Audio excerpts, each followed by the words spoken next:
hora, 16:36.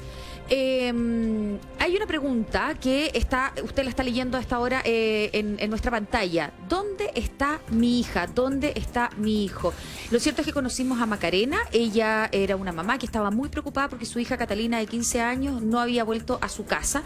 Y lo cierto es que se desplegó un operativo de búsqueda. Por eso queremos conversar de este tema. Queremos, ojalá, entregar consejos prácticos también junto a nuestro panel, para que usted pueda estar siempre atento de qué es lo que está ocurriendo con sus hijos, con nuestros hijos. Matías Vera está listo y dispuesto para conversar sobre este tema con nosotros a esta hora de la tarde. Matías.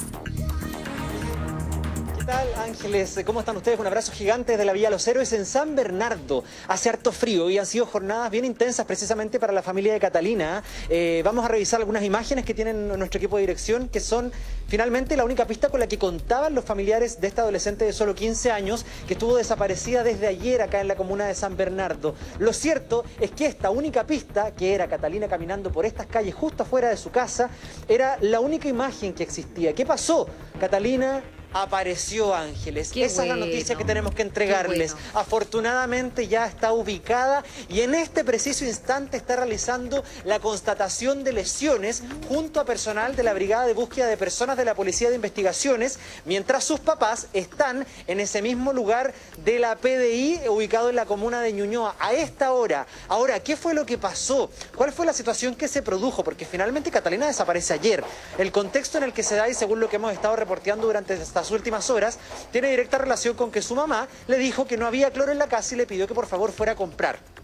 Entonces, Catalina sale, y ahí es donde están registradas estas imágenes de las cámaras de seguridad, camina por el barrio en dirección al negocio, pero aparentemente nunca llegó a dicho negocio. Y posteriormente la mamá se encontró con una carta de esta niña que decía que por favor la perdonaran, que ella había decidido irse y que iba a volver solo cuando volviera a ser cuando pudiera convertirse en adulta, que en ese momento iba a volver a la casa. Entonces, con esta carta en la mano, los padres de Catalina finalmente se hacían un cuestionamiento que es bien llamativo, Ángeles, y que tiene que ver con que su hija no era así. Le llamó poderosamente la atención que escribiera una carta de esas características. Mencionaron a los medios de comunicación, también a nosotros, en el contacto que hemos tenido durante esta jornada, que Catalina es una niña muy tímida, que no tiene amigos, que no usa redes sociales. Entonces, la principal teoría de la madre de esta niña era que básicamente alguien, probablemente un adulto, había influenciado a esta pequeña, a esta adolescente, digo, de 15 años, para irse de su casa. Lo cierto es que esto todavía está en materia de investigación. Yo ya les decía, los papás junto a Catalina fueron a constatar lesiones, ahora entiendo que están en la Policía de Investigaciones, en la Brigada de Búsqueda de Personas de la comuna de Ñuñoa, entonces todavía va a ser muy difícil entender qué fue lo que finalmente pasó con esta joven. Lo cierto, y es que ahora tenemos que abrir un tema de conversación que es muy importante. ¿Usted sabe con quién se juntan sus hijos, sus hijas? ¿Usted sabe qué hacer en el caso de que, por ejemplo, el día de mañana, ni Dios lo quiera, su hijo no llega a la casa y usted tiene que reportarla o reportarlo como desaparecido o desaparecida? ¿A dónde va? ¿A dónde tiene que acudir? En el proceso de reporteo de varias historias, en lo personal, yo he cubierto hartas desapariciones y en muchas ocasiones nos encontramos con que los papás dicen, ¿sabes qué? No conozco a mi hijo, no conozco a mi hija. No tenía idea lo que publicaba en sus redes sociales. Nosotros, no en este caso, ojo, nos hemos encontrado, por ejemplo, con casos en los que los papás dicen, no, si no tiene redes sociales, y nosotros reporteando, nos encontramos con que sí hay redes sociales, hay cuentas de Instagram, hay cuentas de Facebook, hay contactos con personas que la familia no conoce. ¿Qué pasa en estos casos, Ángeles? ¿Conocemos realmente a nuestros hijos? Ese es el tema de conversación que queremos plantear hoy en Aquí Somos Todos.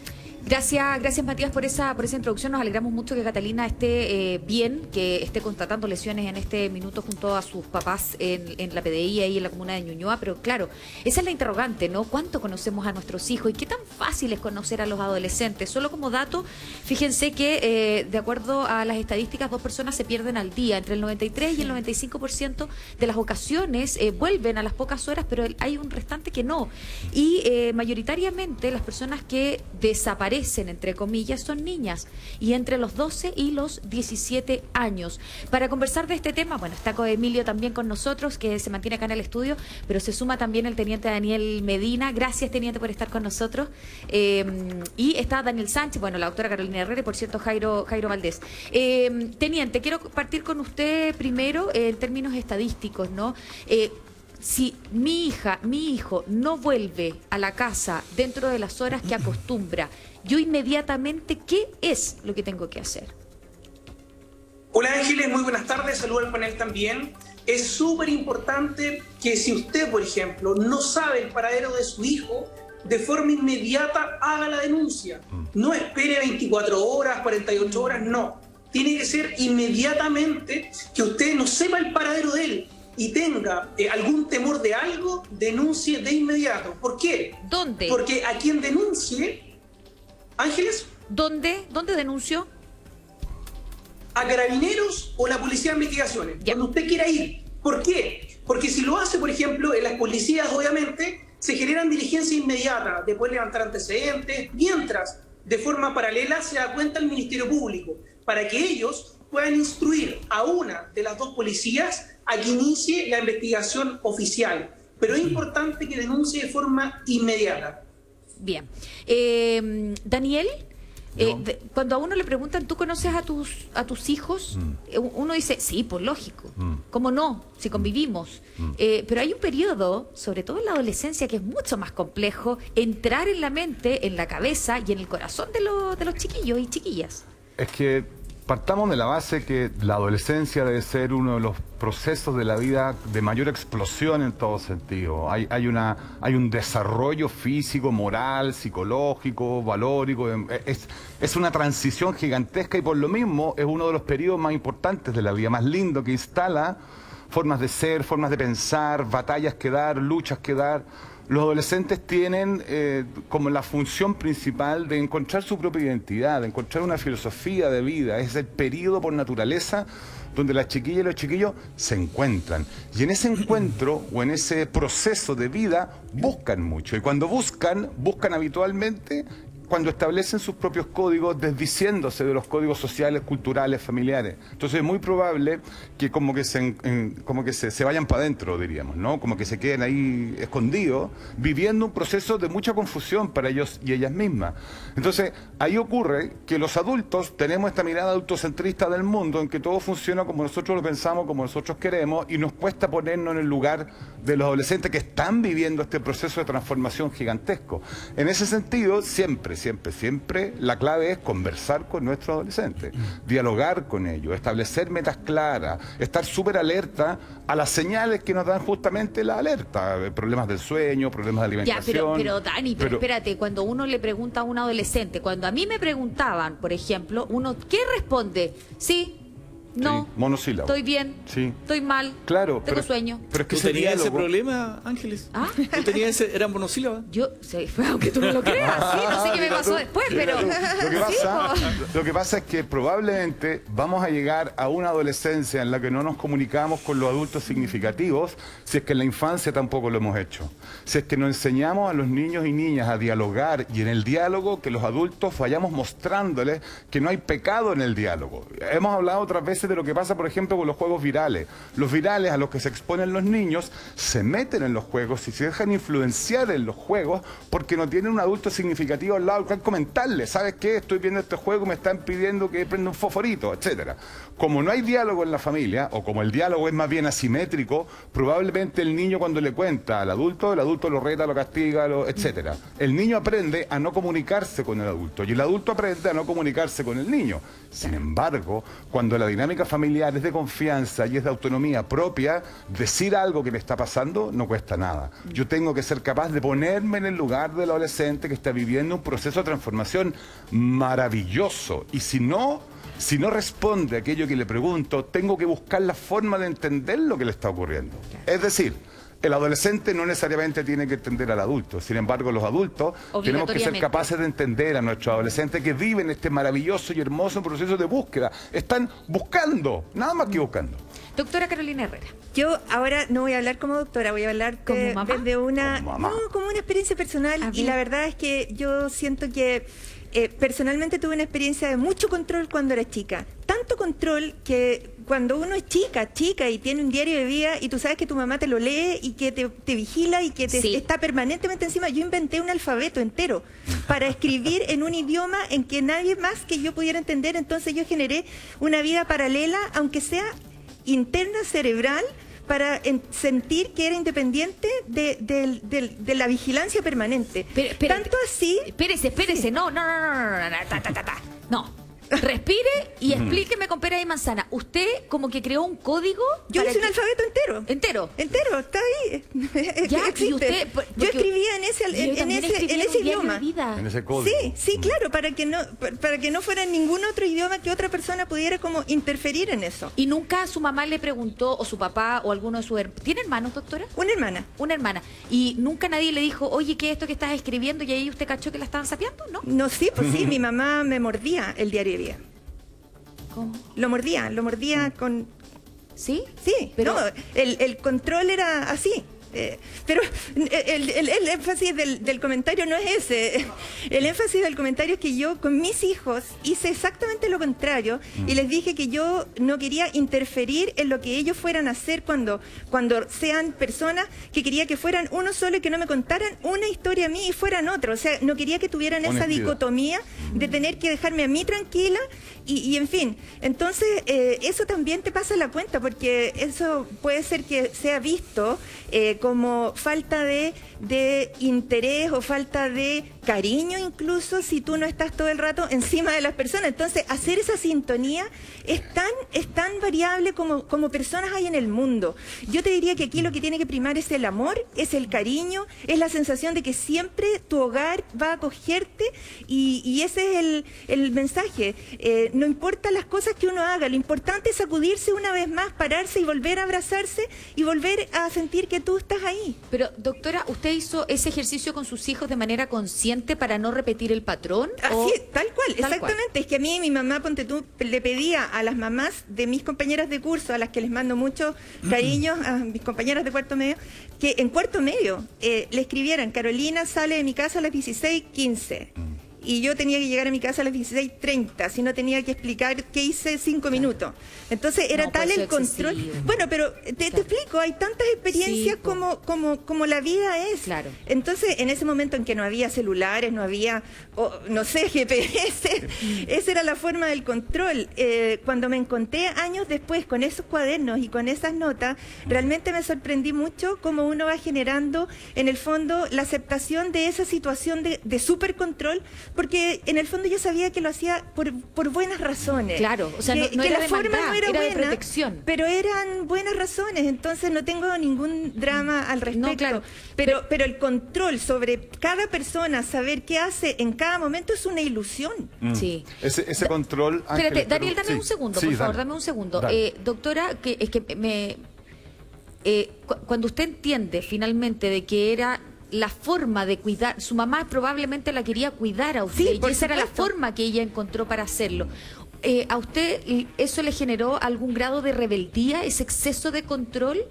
¿Tratar de doblarle la mano en algún minuto? Al revés, ¿O fue más sumisa? No, al revés, era una especie como de protección, porque yo sabía que ella era distinta en el sentido de que toda esa angustia que ella le producía al no poder controlar la vida, no era mala, era para que no nos pasara nada. Claro. De hecho, yo nunca entré a la cocina para que no nos fuéramos a quemar, para que no nos fuéramos a mojar, para que no nos fuéramos a ensuciar. Era una sobreprotección. Súper. Entonces, como que eso también es como intentar dirigir la vida de las personas. Claro. Yo, por ejemplo, nunca bailé y nunca canté, ni nunca como que me dediqué a reírme, porque la risa está en la boca de los tontos. Yo estaba para cosas importantes. O sea, si tú le programas la vida a una persona, también la puedes restar de vivir. Lógico. ¿Daniel? Es que quería solamente indicar que esa manera de protección es una manera de protección súper adulta y hace que el adolescente no lo entienda. Claro. Si la Carola, tú te das cuenta, a los 20 años de esto, a los 25 años, es distinto el ciclo evolutivo que estamos a los 25 años que el que estamos a los 15. Entonces, a los 15 yo no logro entender que la mamá me está protegiendo, no logro entender que la mamá quiere controlar que nada me pase. Yo sí siento y creo que debe haber control, pero ese control debe ser amoroso, ¿ok? Esa vigilancia de los niños tiene que ser amorosa y cariñosa, de tal manera que el niño se sienta protegido. Un niño protegido, un joven protegido, es un joven que va a poder explorar la vida. Los jóvenes que nos están viendo ahora y que nos escuchan también tienen que ser capaces de comunicarse con los adultos, con las personas que viven, para decirle lo que están sintiendo. Cuando voy expresando lo que siento, Ángeles, cuando expreso lo que siento, dame un segundo, cuando expreso lo que siento, también conozco lo que estoy sintiendo. No es solo explotar, sino que me permite racionalizarlo. Yo lo entiendo, pero eso lo entiende una persona adulta. Sí. Entonces, sería recomendable, y ahí voy, buscar a un adulto tercero aquí que sea de confianza para mí, para poder expresar eso. O sea, sería recomendable que a mis hijos yo les diga, si no confías en mí o no hay caso de que mantengamos una relación, ¿puedes buscar a una tercera persona? Es que ese adulto significativo aparece, pues, Ángeles. Es el tío, el abuelo, el vecino, el papá, el amigo, etcétera, etcétera. Son o adultas significativas o son personas mayores que yo, compañeros del colegio, profesores, que van siendo figuras, si tú quieres, significativas para nosotros, pero no significa que yo como papá le digo al niño, ya, búscate un adulto que sea significativo para ti porque yo no doy el ancho. En ese sentido, el adulto significativo, el papá, la mamá o el cuidador debe ser capaz de entrar en la sintonía con el adolescente y el adolescente debe ser capaz de entrar en sintonía con el adulto. No es un mundo así como fantástico de luces rosas, es el mundo real en el que debemos protegernos para que todos nos desarrollemos de la mejor manera posible. Y aceptar cosas que uno tal vez no quiere escuchar o no quiere entender, si tienen una afición política, artística, de cualquier naturaleza religiosa que tal vez no es la tuya, ser capaces de entender eso.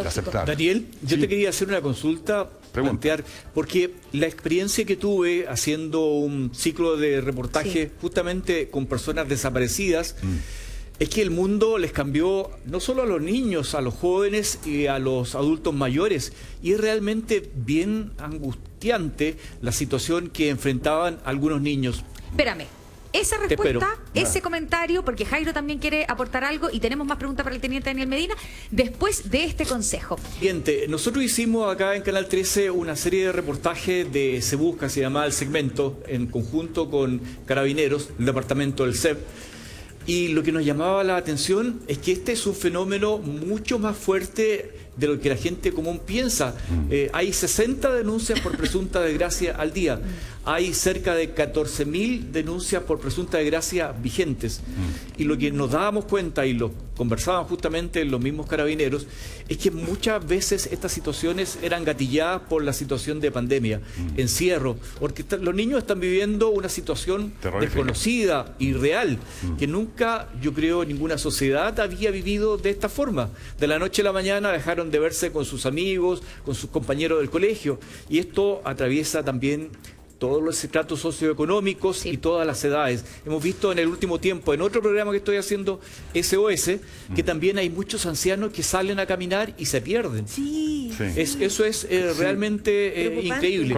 ¿Hasta qué punto la pandemia está gatillando este fenómeno? O sea, la pandemia ha sido la causal de muchas cosas que no están ocurriendo. Yo establecería, sí, Emilio, la diferencia con personas mayores que pueden tener cierto grado de deterioro cognitivo.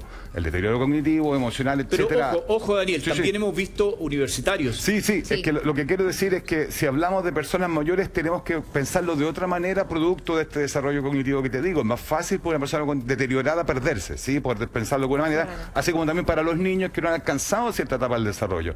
Pero en otros ciclos de la vida, la pandemia lo que ha generado es un impulso tremendamente fuerte. No la pandemia, el encierro, la pérdida de libertad, genera un impulso gigantesco para que salgamos a vivir, los adolescentes, aquella vida que no hemos vivido en este tiempo porque sentimos que se nos ha quitado hasta eso.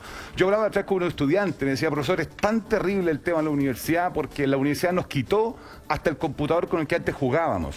Tenían un espacio que era para ellos, para sus redes sociales, para su vida, y se lo quitó esta pandemia con la educación a distancia. Siempre la gente se va a perder, Emilio. Existe la posibilidad de que la gente se pierda, pero es súper recomendable que siempre estemos anunciando, avisando lo que estamos haciendo a las personas que queremos, porque el daño que podemos hacer a una persona como este papá no tiene precedentes. Aunque la hija vuelva, aunque el hijo vuelva, el daño que se produce en la estructura de la familia muchas veces es irreparable. ¿Por qué? Porque no nos comunicamos con las personas. Insisto, aparte de las personas mayores y los niños, las personas que estamos entre la adolescencia y el ciclo de la vida, tendríamos que tener una manera de comunicarnos con los otros y avisar lo que estamos haciendo. Gracias, Daniel. Emilio Sutherland. Tenemos que ir. lástima. Nos vemos. Trabajando tanto, ¿ah? Hay que salir a patrullar. SOS los domingos. Muy bien, Emilio. Sin falta, ahí vamos a estar. Nos Gracias, vemos. Emilio, por estar una vez más con nosotros. Un Gracias abrazo. a ti. Que estén muy bien. Y saludo a todo el equipo.